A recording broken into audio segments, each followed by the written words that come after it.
Assalamualaikum warahmatullahi wabarakatuh. Bismillahirrahmanirrahim. Alhamdulillahirabbil alamin wassalatu wassalamu ala asyrofil mursalin sayyidina Maulana Muhammadin wa ala alihi washabihi ajmain amma ba'du. Yang sangat saya hormati Bapak Rektor UGM, juga Wakil Rektor Bu Aufa, semua ya, yang megang otoritas agama di UGM, Pak Munjid. Pasarnya insya Allah tambah hari tambah tidak gelap. Itu istilah beliau, bukan istilah saya. Saya akan cerita dua hal, yang satu terkait tauhid, yang kedua masalah hukum sosial. Tentu yang pertama itu masalah tauhid. Jadi saya cerita, ini hadis sahih, saya ulang lagi, ini hadis sahih. Ketika para malaikat merasa imannya lebih kuat karena melihat aras langsung, melihat surga langsung, melihat neraka langsung secara langsung, ternyata oleh Allah, kata Allah, sungguh mengagumkan imannya para manusia. Kenapa ya Rabbi, kenapa ya Allah? Karena tidak melihat aras langsung, tidak melihat surga neraka, tapi percaya. Itu kan luar biasa. Enggak tahu tapi percaya. Dalam hal iman Pak Rektor itu memang agak unik. Enggak ilmiah itu kadang lebih benar. Jadi enggak ilmiah itu kadang lebih benar dalam hal iman. Dulu Imam Syafi'i punya guru Imam Malik, itu diberi satu analogi. Kamu punya dua pesuruh atau pembantu, atau kalau dulu masih era perbudakan ya budak. Memang harus disesuaikan zaman. Dulu bahasanya Mang Abdun, Abdun itu hamba sahaya, dulu masih ada. Terus si yang budak ini dikasih perintah, batu besar itu angkat. Yang satu langsung ngangkat, terus yang satu tanya, memangnya kenapa diangkat? Terus kata yang nyuruh, fa inna tahtaha dzaban, karena di bawahnya ada emas. Terus si Imam Malik atau gurunya, ini cerita ulama, kamu seneng mana, sama yang langsung ngangkat gak tanya, sama yang tanya gitu. Di bab ilmiah bagus yang tanya karena ilmiah, tapi di bab loyalitas bagus yang gak tanya. Kalau disuruh ya laksanakan saja, tidak usah tanya. Jadi agama itu butuh loyalitas, tapi apa butuh ilmiah apa enggak? Karena kalau ilmiah terlalu ilmiah itu lama-lama kalau disuruh lagi, memangnya kenapa? Ya karena di bawahnya ada emas. Kalau tidak ada emas terus tidak mau.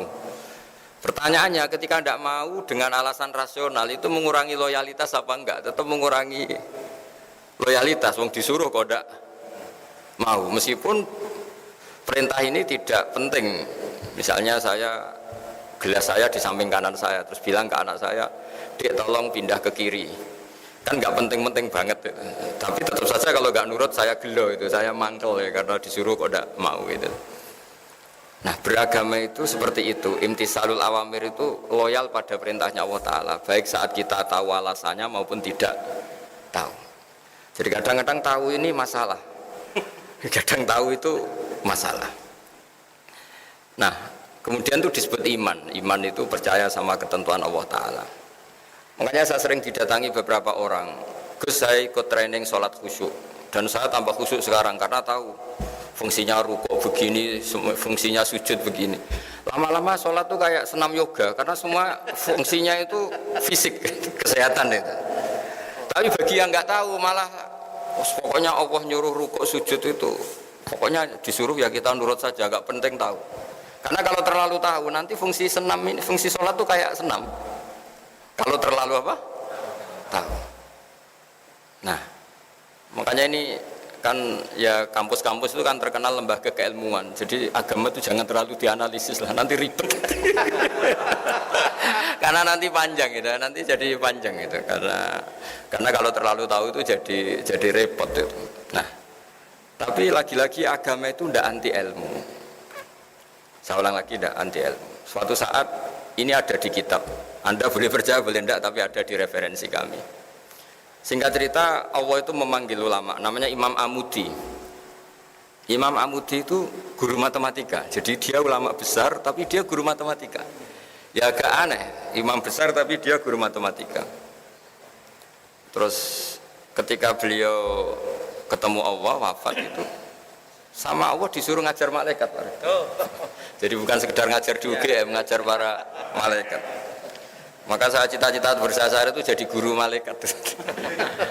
Ya bukan malaikat yang papan atas kayak Jibril, Mikail, pokoknya malaikat lah. Yang biasa lah. Imam Amudi itu disuruh ngajar para malaikat. Ini penting bagi kampus-kampus keilmuan kayak UGM, UII, semua kampus-kampus Indonesia lah.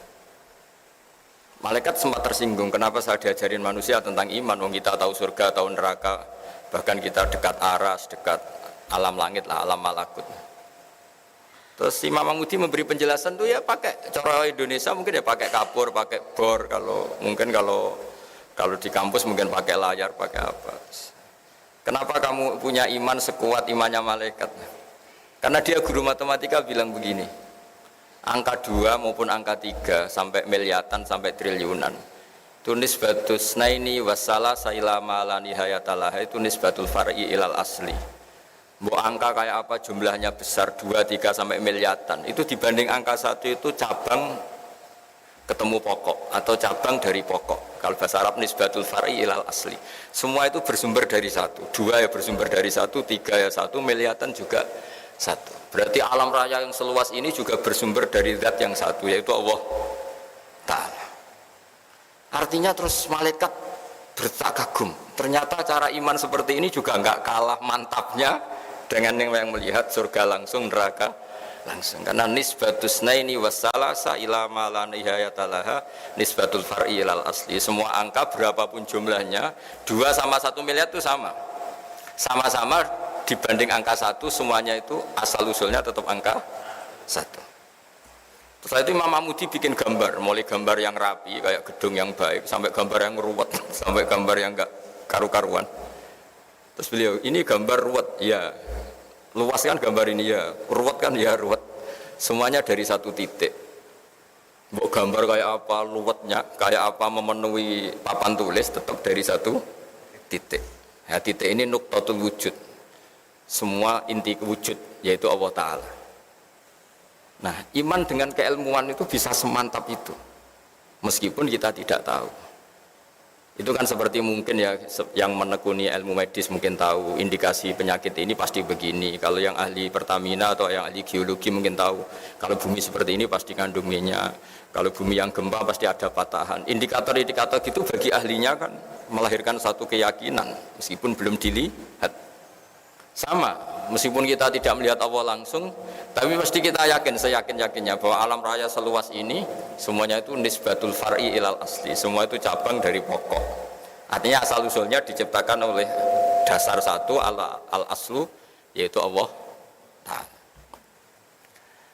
Nah, kenapa kita menolak faham ateisme? Ateisme itu misalnya yang berkeyakinan tiada Tuhan atau tiada kausa prima atau tiada penyebab.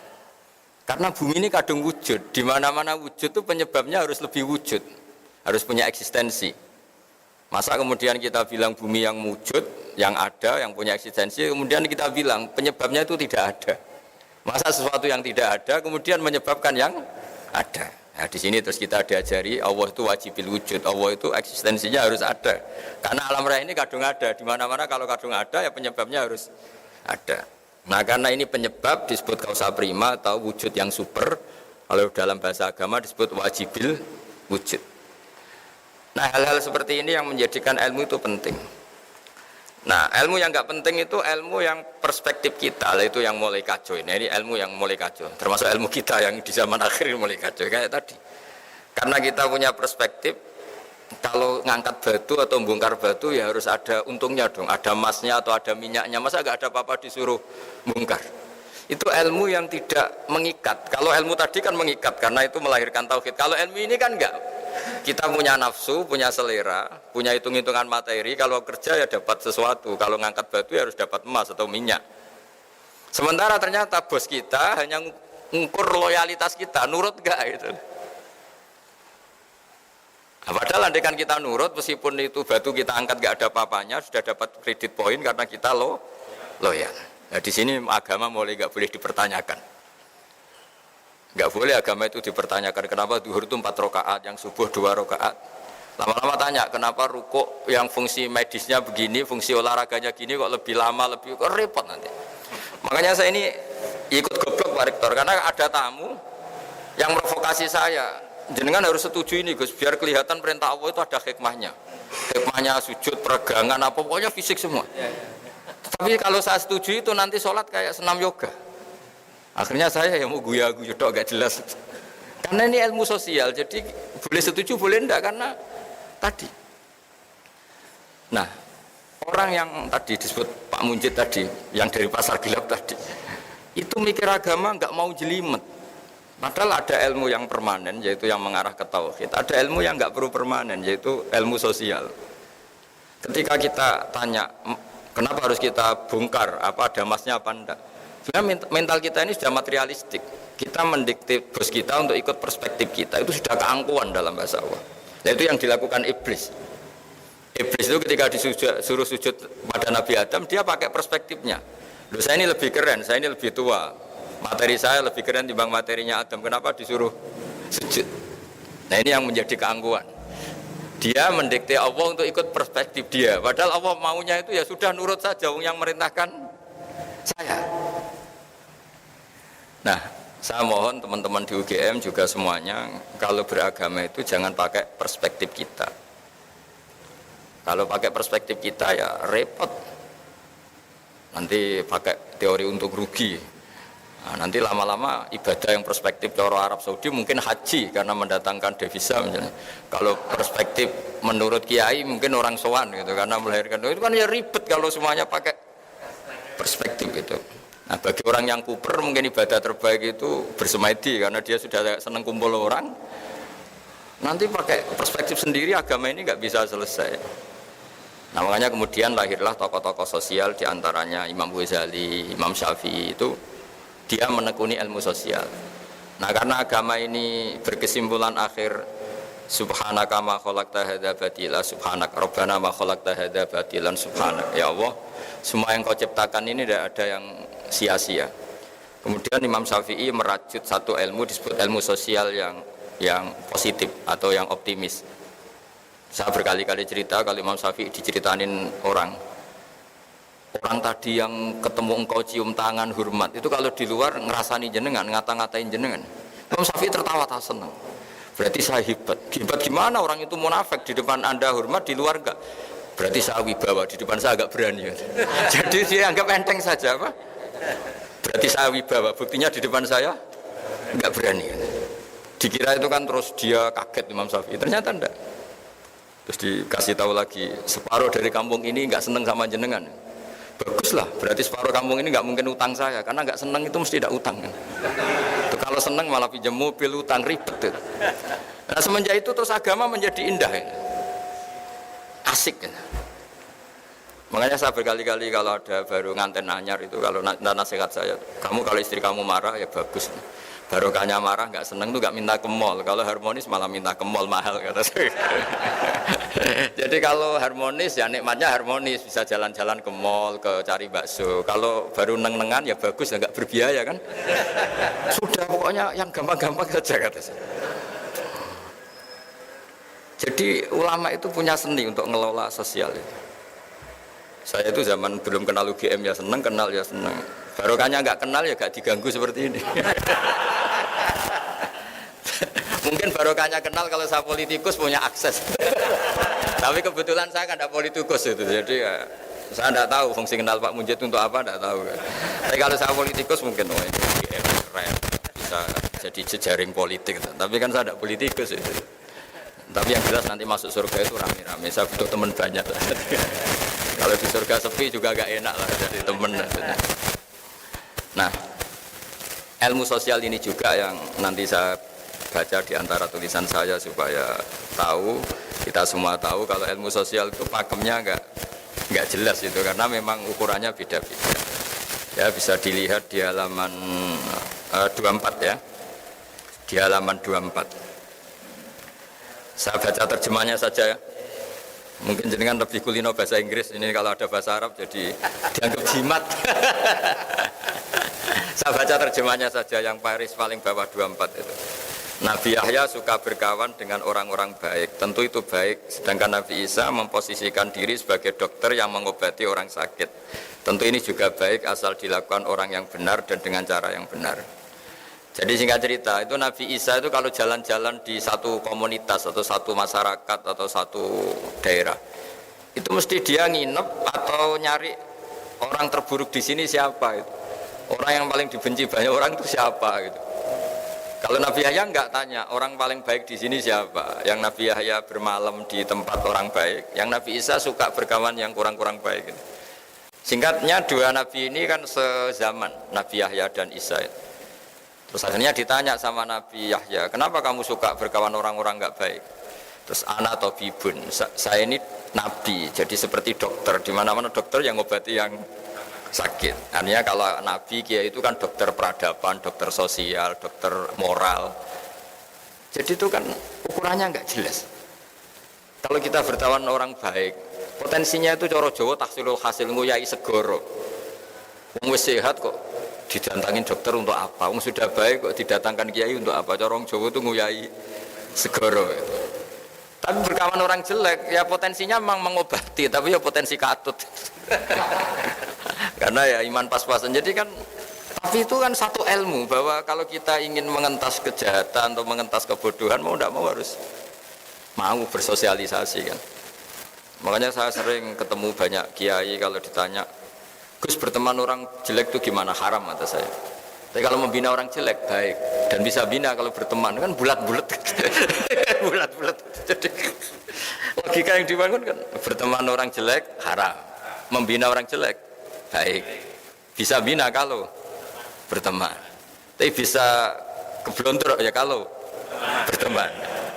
Makanya hal-hal sosial gini tidak usah dipakemkan lah, karena ilmu sosial itu nggak ada batasnya. Sufyan Ats-Tsauri itu ulama yang nggak mau kumpul orang. Yang satu temannya itu suka kumpul orang. Ditanya, kenapa kamu suka kumpul orang?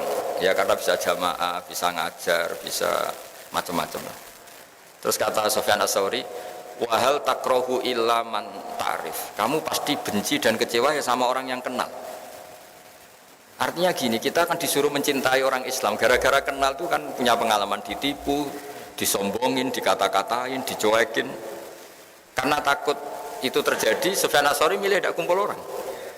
Tapi tidak kumpul orang kemudian juga kalau punya mobil nggak pernah dipinjam, kalau punya uang yang nggak pernah nolong orang. Jadi efeknya sama-sama bisa iya bisa enggak. Itu nggak ada batasannya. Saya termasuk kiai yang jarang pergi sama istri karena ya pikiran saya sederhana, di rumah ketemu, masa di perjalanan ketemu, itu kan bisa bosen itu.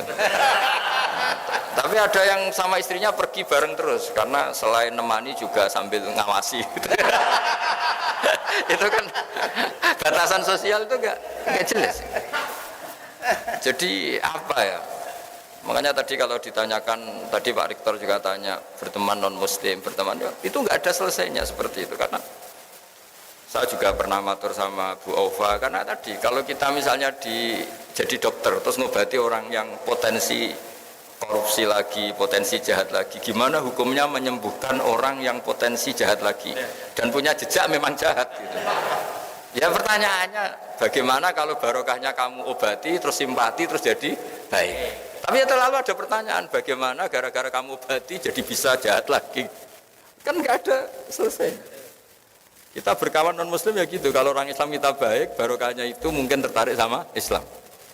Tapi bisa saja karena kebaikan kita sarana itu dipakai yang tidak baik. Itu siklus sosial itu enggak pernah selesai. Nah, hal-hal seperti itu yang kata Nabi disebut orang yang beristihad, jika benar pahalanya 2, jika salah pahalanya 1. Karena ini, tapi ini yang sosial loh ya. Kalau tauhid ya hanya tunggal tadi, karena tauhid itu kebenaran tunggal. Sehingga kalau di tauhid enggak nerima konsep kecuali fama dza ba'dal haqqi illa dhalal. Kalau enggak benar ya pasti salah. Nah, kebetulan ilmu tauhid itu ilmu yang mudah dicerna manusia. Nah, disinilah kenapa Allah itu tetap saja ngendikan inna dina indallahil Islam. Karena setelah Imam Amudi tadi mencontohkan pentingnya iman sama al-wahidul ahadus somad, zat yang tunggal, yang satu, yang esa. Entahlah terjemahnya al-wahid itu karena diterjemah Indonesia itu nanti padanan Arabnya kadang tidak pas, makanya sering ngeluh saya dengan Profesor Zaini, Pak Kures itu kadang ngeluh karena terjemahan Arab itu tidak mudah diterjemahkan Indonesia. Tapi apapun itu kan setelah kamu ngaji matematika atau ngaji ilmu apa saja tadi. Saya punya kitab dulu diajarin Mbah Mun. Itu satu kitab tuh gambar, mulai gambar gedung sampai gambar pohon sampai gambar sapi. Ternyata itu hanya untuk menjelaskan apapun ruwetnya gambar ini dimulai satu titik. Apapun alam raya seluas ini ada Mars, ada Jupiter, ada apa saja ya dimulai dari satu titik yaitu nuqtatil wujud, yaitu wujudnya Allah Subhanahu. Angka sampai miliar triliun ya sama dimulai dari angka 1. Nah, kita untuk memantapkan tauhid itu udah harus sampai nyun sewu ketemu Allah atau melihat surga langsung, neraka langsung. Dengan kekuatan akal kita ini sudah cukup. Makanya agama ini di kaum yaqilun, di kaum yatafakkarun, bagi yang mau berpikir. Nah, ini yang kebenaran hakiki. Tapi kalau kebenaran sosial tadi itu enggak jelas. Makanya saya kalau guyon, dan itu guyon yang ilmiah, itu ada orang itu perempuan jelek, saya berkali-kali cerita itu jelek, miskin lagi. Terus sowan sama suaminya ke saya, Gus doain saya jadi orang kaya. Saya guyonin itu. Nanti kalau suami jenengan kaya, pertama yang dievaluasi itu rumahnya diganti, jadi bagus. Mobilnya jadi ganti, lama-lama yang dievaluasi jenengan. Rumah sudah bagus, mobil bagus, tapi istrinya ini yang nggak layak gitu. Akhirnya terus bagus miskin aja. Gitu. Artinya ketika kita nganggap kekayaan itu berkah, ternyata enggak kan? Orang yang mulai berpikir macam-macam kan ya karena mapan itu. Yang dievaluasi kan rumah selesai, mobil selesai. Lama-lama yang dievaluasi apa? Istri. Nanti kalau yang istri yang kaya yang dievaluasi suami. Nah, artinya kamu tidak bisa bilang kalau kaya lebih enak timbang miskin atau miskin lebih enak timbang kaya, tidak juga. Ilmu sosial itu, saya pernah ketemu kiai, tak anggap alim lah. Tanya saya, Gus, negara yang hebat itu ya negara yang maju, yang kayak Amerika, kayak Eropa. Terus tak tanya, negara dengan banyak urusan, dengan yang tidak banyak urusan, kalau kamu jadi presiden suka mana? Suka yang enggak banyak urusan. Karena kalau negara besar itu banyak urusan. Akhirnya terus dia mikir, ternyata hukum sosial itu enggak. Ya enggak itu. Ya enggak jelas ya. Saya kalau punya mobil 2, kan ngurusi mobil 2, mendingan enggak punya 1 kan? Mendingan enggak punya, enggak ada yang diurus. Tapi kalau pertanyaan dibalik, tapi enggak ada yang dipakai. Tapi kalau punya mobil banyak, hebat mana manusia yang diperbudak mobil sama yang enggak, bagus yang enggak. Caranya gimana? Ya enggak punya mobil. Tapi kalau dibalik tanyanya, hebat mana manusia yang punya sarana sama enggak, bagus yang punya sarana. Jadi ilmu sosial itu boleh dibolak balik. Nah di sini terus tak teruskan lagi, mungkin ada beda halaman tentang menghadapi orang-orang yang salah. Orang-orang yang salah. Ini ada di hadis sahih, diriwayatkan bahkan di halaman 26 ya. Halaman 26. Ini juga masih seputar teori ilmu sosial. Ini hadis diriwayatkan oleh Imam Bukhari, Imam Muslim, Nasai. Terjemahnya di halaman 27. Ada seorang alim soleh berderma kepada zania, semacam orang nakal ya. Tentu jadi gunjingan yang tidak sedap. Hari berikutnya berderma lagi kepada pencuri, tentu memantik gunjingan lagi. Berikutnya berderma lagi kepada orang kaya, tentu ini pun dikritik banyak orang. Orang alim tadi tetap memuji Allah dan menyerahkan urusannya kepadanya. Namun secara ilmiah, si alim ini memberi argumentasi bahwa sedekahnya kepada zania agar tidak melakukan zina lagi, kepada pencuri agar tidak mencuri lagi, kepada yang kaya agar mau niru kebaikan sedekah. Jadi misalnya gini, orang sampai menjual diri kan karena nyari uang. Terus si orang alim tadi, udah kamu tak kasih uang tapi tidak usah melakukan itu. Orang ingin nyuri kan juga karena nyari uang, udah kamu tak kasih uang tapi tidak usah mencuri lagi. Artinya gini, hukum sosial itu gimana itu kan, masa misalnya kalau sampean ustadz masih amati terus ngasih orang gitu kan dianggap order kan ya resiko kan. Tapi barokahnya ngasih, mungkin terus orang itu simpati sama ustadz ingin tobat. Itu kan nggak pernah ada ukurannya. Tapi nggak usah dicoba, kalau dicoba jangan-jangan memang ingin mau makai kan ya ribet. Artinya ini cerita loh, ini diceritakan, diriwayatkan oleh Imam Bukhari. Karena ilmu sosial itu ukurannya kan, ya sudah nggak usah diputuskan, namanya sesuatu yang sosial itu nggak usah dipakemkan. Makanya saya kemarin yang pas ngaji sama Kagama, Saya berteman Pak Rektor ini baik apa enggak ya tidak tahu. Bisa saja tidak baik karena kenal Rektor UGM kan bisa saya sombong keren. Wah kalau menyebabkan sombong kayaknya ini tidak baik saya kenal Rektor kan. Tapi kalau menyebabkan kebaikan yang lebih masif, lebih besar kayaknya baik. Ya tapi ini ilmu sosial, jadi dilihat saja perilaku saya berikutnya. Barang kenal rektor atau kampus yang nggak maju nyepelekan karena mentang-mentang kenal rektor UGM, berarti kenal ini yang tidak baik. Tapi barokahnya kenal kemudian kurangi pasar gelap tadi ya. Mungkin jadi baik. Jadi ilmu sosial kira-kira seperti itu. Saya sering kenal menteri ya dekat kadang-kadang. Ya saya sering bilang ke istri saya dikatakan syukur ya syukur karena bisa melakukan kebaikan lebih masif, lebih general ya, lebih banyak. Tapi saya sebagai manusia jangan-jangan menjadi sombong karena kenal pejabat. Nah kira-kira perasaannya kiai orang baik ngadepi ilmu sosial itu seperti itu. Jadi nggak perlu ada jawabannya Pak Rektor kalau masalah ilmu apa? Sosial tadi. Baik kita dengan sesama orang baik maupun sama orang nggak baik, sesama non muslim itu ukurannya hubungannya kita dengan Allah Ta'ala. Makanya ketika Rasulullah masih sugeng, masih hidup, itu buah ada sahabat disuruh tabiin itu generasi setelah sahabat. Sifli wajah Rasulillah, tolong beritahu saya kayak apa wajahnya Nabi. Itu sahabat ini nangis. Kenapa engkau nangis? Saya tidak pernah lihat wajahnya Nabi. Loh, Anda kan sahabat, iya berpuluh-puluh tahun saya dari Nabi, tapi tidak lihat wajahnya. Ada yang ditanya langsung cerita, wajahnya gini, gantengnya begini, senyumnya gini. Terus ditanya, kenapa kamu nggak melihat wajahnya Nabi yang Anda sahabat? Saya tuh saking hormatnya, jadi tidak berani melihat. Yang satu saking senengnya saya melihat terus, jadi yang satu bisa sama-sama niat hormat, tapi cara perilakunya beda. Nah, contoh kedua ini agak menyinggung Anda, tapi semoga agak tersinggung. Ada sahabat yang nggak pernah sowan Nabi, jadi kalau jamaah sering dia makmum Nabi, dia nggak pernah sowan. Kenapa ya? Takut. Jadi dia datang jamaah saja tapi tidak sowan. Ada yang senang sowan karena bisa komunikasi, bisa tanya. Ada yang milih nggak sowan, takut ganggu. Jadi artinya hukum sosial ini ukurannya enggak. Jadi misalnya itu tadi. Misalnya ada orang jadi rektor di UGM atau UI atau jadi dekan. Kalau sering pulang kampung baik enggak? Ya mungkin baik biar ngerti kampungnya kayak apa. Meskipun prestasi di Jogja jangan-jangan kampungnya terbelakang. Dari segi itu baik. Tapi dari segi sering pulang kemudian di situ ada ketua sete atau ketua kampus-kampus yang enggak maju. Jadi mahjub. Gara-gara ini sering pulang, aktor-aktor di situ ini tenggelam. Baik enggak sering pulang lah kira-kira gitu. Karena kalau sering pulang, lakon-lakon di situ bintangnya jadi tenggelam. Sampai-sampai kamu situ mau nunggu apa saja keputusannya, nunggu Pak Rektor pulang, Pak Dekan pulang, profesornya. Ini kan penggoblokan massal ini karena urusan gitu aja kok nunggu. Tapi kalau nggak pernah pulang juga orang komplain. Wah mentang-mentang jadi orang besar lupa kampung. Itu kan nggak ada. Nah di sini kenapa semua nabi itu diajarkan dan disuruh mengajarkan tauhid. Semuanya tunggal mulai Nabi Adam sampai Rasulullah SAW. Tapi syariat sosialnya beda. Ya kira-kira logikanya gitu. Karena nggak ada batasannya.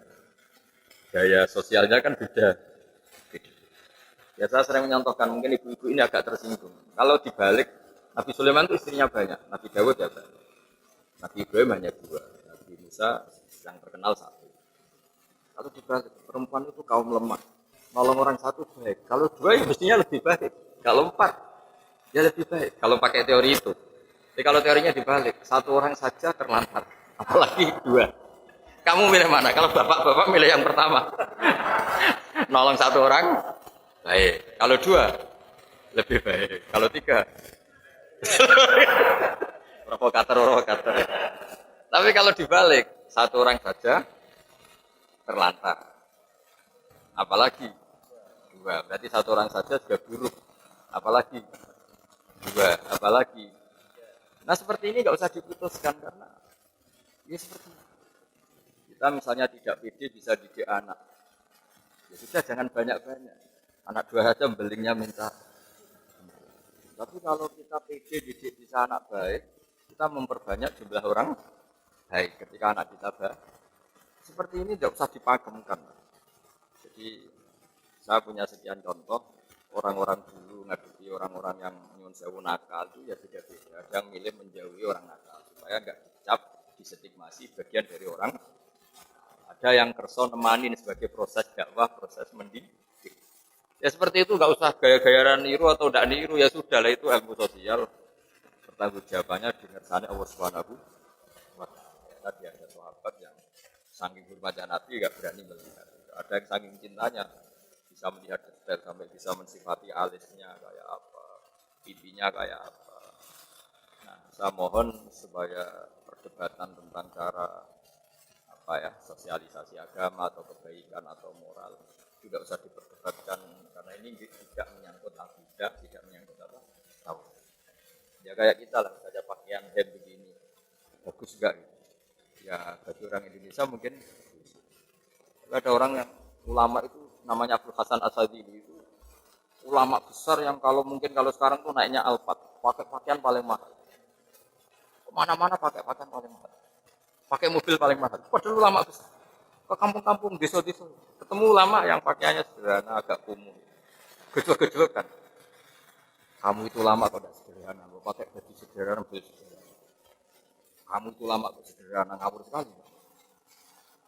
Barokahnya saya meliti gini, mewah gini. Umatku ora kepikirannya ngoni. Umatku ora kepikirannya ngoni. Kok gayane tawaduk ngene, malah wong kepikirannya ngoni. Akhirnya terus ya juga itu maksudnya ini. Ya kayak Pak Mujid misalnya melas gini kan orang wah. Itu kan. Tapi terus si yang ulama sederhana juga komplain. Kalau ulama kayak kamu semua itu orang miskin ya, ngenes itu. Nah ini cerita sosial, gak ada jawabannya kan apa? Imam Syafi'i dulu, ini cerita terakhir saya. Imam Syafi'i dulu itu pengagum orang miskin. Dia punya guru selalu orang miskin. Setelah datang ke Imam Malik, dia itu guru yang mewah, cara hidup mewah. Mulai komplain ya ini kiai kok mewahnya. Setelah itu Imam Malik setelah ilmunya dianggap cukup mengasihi Imam Syafi'i, sudah kamu datang ke Irak, ke Muhammad bin Hasan Asy-Syaibani. Setelah datang ke sana itu emas kiloan lantaan itu Pak Rektor itu di meja. Kalau ngitung uang di meja, uang ratusan juta atau ngitungnya di meja tamu. Ada tamu ya dibiarin, tetap di meja. Jadi satu peti dipindah ke peti yang lain. Ya, tapi maaf, saya sama Imam Malik ada cocok malah ketemu orang ini. Aduh, lebih ngeri lagi. Karena ini orang alim ya dia tahu. Apa? Kamu heran sama orang alim kaya? Iya. Sama orang soleh kaya? Iya. Ya sudah, kalau orang soleh gak boleh kaya ini tak kasihkan pencuri, tak kasihkan orang nakal, biar dipakai dugem, dipakai maksiat. Jangan jenengan saja yang punya, biar dipakai yang positif. Berarti boleh orang alim kaya? Pun boleh. Semenjak itu Imam Syafi'i mindsetnya berubah. Ternyata kalau orang baik yang kaya kan manfaatnya kan baik. Tapi kalau yang kaya orang nakal kan bahaya kan. Negara ini juga kata Pak Rektor tadi, kalau moral bangsa ini tidak baik kan semua sarana negara bisa dipakai untuk tidak baik. Tapi kalau pejabatnya baik kan sarana ini untuk kebaikan. Semenjak itu Imam Syafi'i mulai berpikir. Sampai beliau saking overnya tuh bilang orang soleh wajib kaya sampai bilang. Sampai yang miskin tersinggung. Diwajibkan enggak, kalau enggak takdir kan enggak bisa kaya. Tapi itu betapa ilmu sosial itu ngalami perubahan juga. Ngalami perdebatan. Nah, jadi kalau ada kiai yang di Indonesia kan banyak kiai yang pakai alfa kelihatan kaya, itu ada ilmunya. Dan umatnya ada kepikiran nyangon. Yang ribet sudah kelihatan kaya masih butuh disangon, itu ribet gitu. Tapi ini kan sosial ya, jadi nggak ada batasannya. Jadi yang terkenal ya Abdul Hasan Asadili yang di Indonesia disebut oleh Bapak Syadili. Itu terkenal sekali penampilannya. Akhirnya terus dua ulama ini gejol-gejolkan. Kamu berpenampilan sederhana, tapi bikin umat kamu merasa harus nyaman kamu. Bagus di tawaduk, tapi tidak bagus di mari umat mikir kue. Kamu yang kelihatan kaya, ini bagus di umat gak kepikiran nyangoni, tapi umat ngenes berkorok dia juga ngono. Nah setelah itu ya selesai.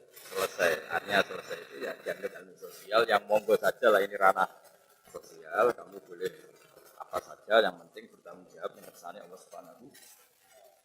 Jadi saya sendiri sebagai kiai juga pernah kepikiran kalau ngaji itu serius. Tapi bapak itu pernah bilang gini, Kak, coba nak jadi kiai nak ngaji guyon aja. Kenapa Pak? Umat terus kakian utang, terus sumpek. Wes sumpek bareng ngaji mbok sumpekno meneh kata bapak saya gitu. Jadi ya sudah gitu. Itu kan urusan manhaj. Ada kiai yang kalau ngaji itu serius. Ya, mungkin takut ilmu agama itu jadi guyonan. Ini monggo lah, ini kan ranah sosial. Semuanya enggak ada batasannya. Nah, itu sirinya, rahasianya kenapa dari sekian nabi mulai Nabi Adam sampai Rasulullah itu beda-beda manhaj sosialnya. Tapi kalau tauhid itu tunggal karena ilmu tauhid itu kayak eksak, kayak ilmu pasti. Jadi angka 2, 1 triliun, 1 miliar itu sama. Semuanya cabang dari angka. Gambar yang ruwet maupun tidak ruwet tetap dari satu titik. Makanya satu keniscayaan berkeyakinan Allahu ahad, Allahu. Itu enggak tauhid namanya. Tapi kalau sosial pendekatan tadi. Jadi istri yang dimanja itu bagus gak ya bagus supaya loyal sama suami. Kalau kelamaan dimanja itu artinya kebutuhannya materi. Lama-lama materi Anda tidak cukup. Tapi kalau milih tidak tirakat, ya bisa saja minggat karena tidak melarat terus. Itu kan nggak jelas.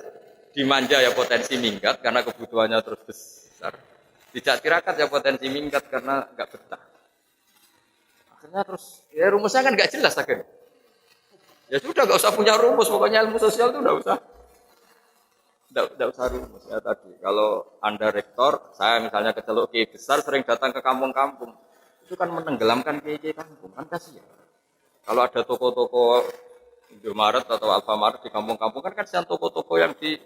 Tapi kalau pertanyaan dibalik, orang kampung juga berhak dapat toko yang misalnya bersih, ber-AC. Kalau dibalik itu gimana ya? Ya ada toko steril bersih. Kalau pertanyaan dibalik, berhakkah orang kampung dapat toko yang baik dan bersih? Jawabannya, yang bisa ngadakan itu ya toko-toko yang besar. Tapi kalau dibalik, bolehkah toko-toko kecil dimatikan yang besar? Tidak boleh. Bolehkah toko besar berkunjung di kampung? Boleh. Bolehkah toko besar memahjubkan yang kecil? Tidak boleh. Jadi jenengan jangan sering pulang kampung. Nanti kasihan apa? Ya, terus kalau matur nuwun rawuh jenengan tadi jelas niki guyon tapi serius atau serius tapi guyon. Tapi bahwa ngaji itu harus sering mendengar. Ya, harus sering mendengar. Saya berkali-kali cerita Nabi Ibrahim itu Khalilur Rahman, kekasihnya Allah. Suatu saat mau dibunuh, dimatikan, waktunya sudah habis. Israel datang. Ya Ibrahim, Khalilur Rahman, kau kekasihnya Allah, hari ini harus meninggal. Karena malaikat itu lugu dibantah sama Nabi Ibrahim. Wahal ra'aita khalilan yumitu khalilah. Masa ada kekasih membunuh yang dikasih? Saya ini kekasih Allah. Ada pacar membunuh yang dipacarin pas masih cinta. Ya enggak ada kata. Mesti kamu keliru, salah perintah. Akhirnya Israel lamatur, ya Allah, logika yang dibangun Ibrahim, masa kekasih bunuh yang di. Logika itu masuk akal. Israel yang malaikat saja nerima. Padahal biasanya malaikat kan nggak mau nerima logika. Karena terlalu masuk akal. Setelah ketemu Allah ya namanya Allah kan pinter banget. Allah pinter banget. Bilang begini ke Ibrahim. Wahal ra'aita khalilan yakrahu ayyalqa khalila. Ada kekasih yang enggak siap ketemu yang dikasih. Ya, apa ada kekasih yang enggak siap ketemu yang dikasih? Hanya kalau meninggalkan ketemu Allah. Ya juga katanya. Gua kembali lagi. Tapi kata Allah begini, apa ada kekasih yang enggak siap ketemu yang dikasih? Ibrahim, oh ya, gitu ya, sekarang aja sekarang. Akhirnya mau meninggal. Nah bayangkan kalau ilmu seperti ini orang dengar hanya sepihak gitu. Akhirnya agama menjadi keras kan karena satu logika sosial dipakemkan seakan-akan paten. Itu yang kita tidak boleh ya, kalau logika sosial kayak monggo mawon, sementing kita bertanggung jawab di depan Allah Subhanahu. Ya, saya kira demikian. Mohon maaf. Assalamualaikum warahmatullahi wabarakatuh.